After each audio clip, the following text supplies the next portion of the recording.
to say about this. Check this out. Welcome back to New Rockstars. It's me, MT, and Ant-Man the Wasp Quantumania spoilers coming up, so consider this your warning, because we have got to talk about that very, populated post-credit scene, guys. Quite the powerful population of predatory, portaling pals indeed. But most importantly, the apparent leader of this Council of Kings is the Immortus. And it's about damn time too. But where could this Immortus Kang variant have come from? And more importantly, why is this Immortus blue and in serious need of a throat lozenge? Well, I think this character was actually teased during Jonathan Majors' first MCU appearance within Loki Season 1's finale. So let's take a look at all those clever MCU clues together. Shall we, Bernard babies? We shall. But before we do that, make sure to head on over to nerdriot.shop so you can buy one of these amazing new Quantumania shirts. So head on over to nerdriot.shop today. It is the new home for New Rockstars merch. And hey, this video is brought to you by Squarespace. More on them later. But alright guys, so I'm sure fans of the Asgardian God of Mischief's TV series on Disney Plus felt a heavy dose of familiarity with the way that Jonathan Majors tweaked his voice as the blue-faced Immortus in the Quantumania post-credit scene. He talks like this and dresses like the Pope if the Pope was also a blueberry. This is a voice that is suspiciously similar to the first time Jonathan Majors did this voice in the MCU when he was using this voice to pretend to be one of the fake robotic timekeepers in Loki Episode 4.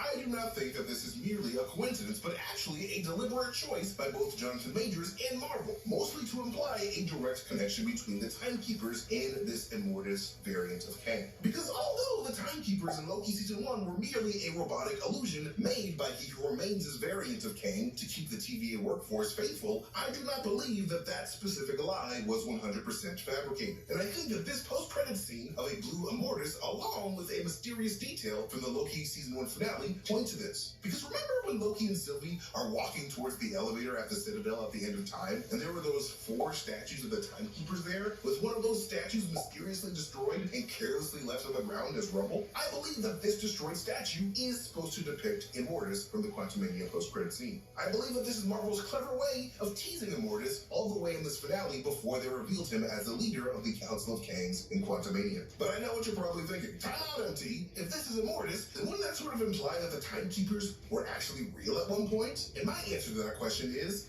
yes, absolutely yes, but mostly because of Immortus' history with the very real Timekeepers in the Marvel Comics. Because in the comics, Immortus was actually a very special variant of Kang the Conqueror, one that actually impressed the Timekeepers, the original very keepers of the time stream itself, a ton. Like, they really thought this guy was something else. Mostly because they saw that he was the most sane and reasonable out of all the Kang variants, as Immortus was the oldest and longest lived of them all. I mean, hell, comic book Kang's girlfriend, Ravonna Renslayer, actually co-signs this assessment as she regards Immortus as all that was ever good in Kang. And being so, the Timekeepers wanted to teach Immortus their vast knowledge on how to manage the flow of time properly, like they do, so that Immortus can keep tabs on all those Kang variants that keep trying to mess up the Timekeepers' plans for all of time in the multiverse, essentially making Immortus their new 4th Timekeeper. Now, this all being said, I believe a similar thing happened in the MCU before He Who Remains moved into the Citadel at the end of time, with the Timekeepers finding this Immortus variant and enlisting him within their ranks to help keep the MCU multiverse safe from all of those Kang variants. Like, I honestly do believe that this was a Citadel built originally by the Timekeepers to house all 4 of them. Well, 3 of them at first, and then 4 when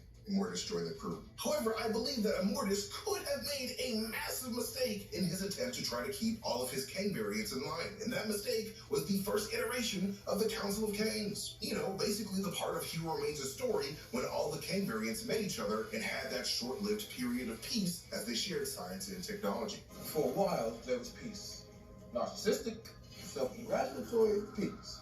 And I believe that it was during this very Kang Con that Immortus would have assembled and met the Kang variants that would have become He Who Remains and the evil Kang from Quantumania, respectively. This is when he met both of those 2 variants. But unfortunately, like He Who Remains tells the Lokis, that peace does not last for very long. And all of Immortus' work trying to organize all these Kangs together to keep the multiverse in perfect functioning order without all those pesky incursions goes to shit when all of these narcissistic butt heads kicking off a multiversal war likely instigated by the Quantumania Kang and all the other Kangs like him that didn't want to sit around and do science, but instead conquer their variant brothers' respective universes instead, because that's what Kang likes to do, likes to conquer, he likes to take shit. And look guys, we're gonna get back to the video in just one second, but I gotta tell you guys about Squarespace. Not only are they making it possible for me to do this video, but they could be making it possible for you to do, honestly, whatever you want to do online. That's because Squarespace makes it easy to make an awesome website that lets you engage with your audience and sell anything that you need, your products, content you create, and even your time. Squarespace is the all-in-one platform for building your brand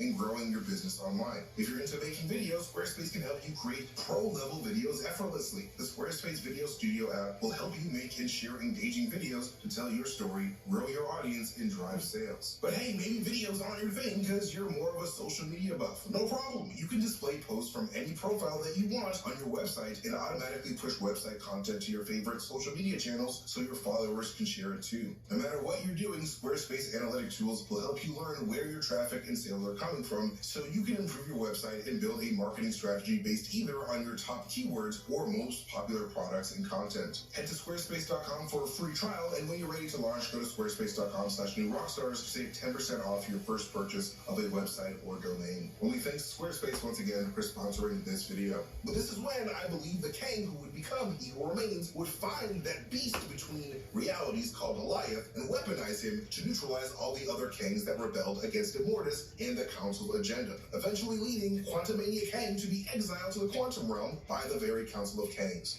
I harnessed the beast's power and began experimenting on it. I weaponized Goliath.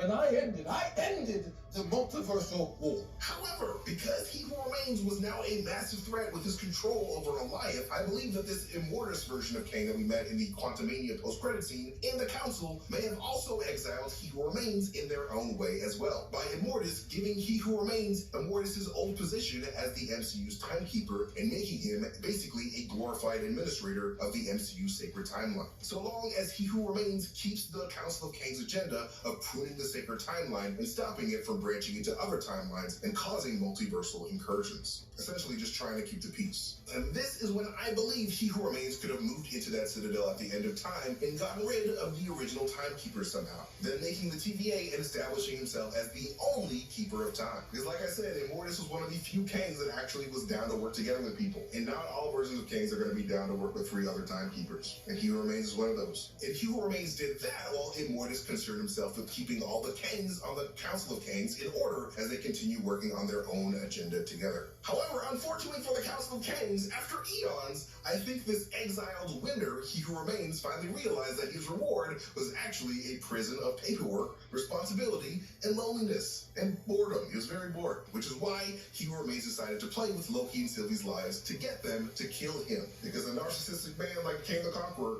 will not be the one to kill himself. He's not going to be able to do it.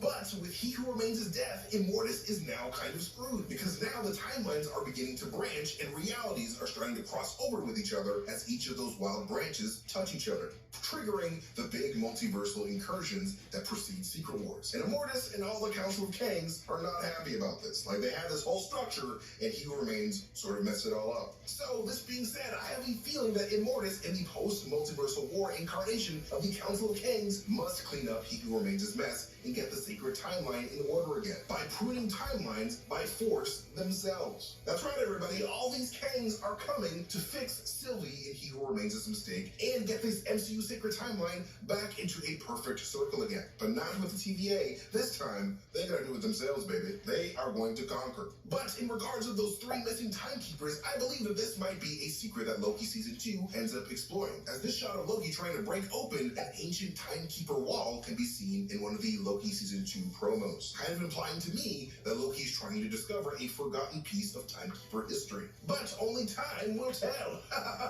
But yeah, that is where I believe this Immortus Kang actually came from. I think he was actually one of the first timekeepers that originally lived in that citadel at the end of time that we saw in the Loki finale. I mean, the timekeepers have been replaced with duplicates in the comics before, so I think that this is very likely to be the case in the MCU as well. But anyways, thank you guys so much for watching this video. You can follow me at Messertainment on Twitter if you guys want to see me tweet some weird shit and really fun theories, especially the Marvel Trigger theory, which is a theory that I always talk about all the Infinity Stones and how they all tie to science. But more importantly, you can follow New Rockstars wherever we are on the social medias, especially on YouTube. Just make sure you hit that notification bell so you can get notifications every time we upload a video. And of course, do not forget to hit up nerdriot.shop so you can buy one of these amazing Ant-Man inspired shirts. But again, thank you guys so much for watching this video. I love you guys so much, and I'll see you guys next time. Goodbye. Subscribe, like this video. Have a great day. I'll see you guys later.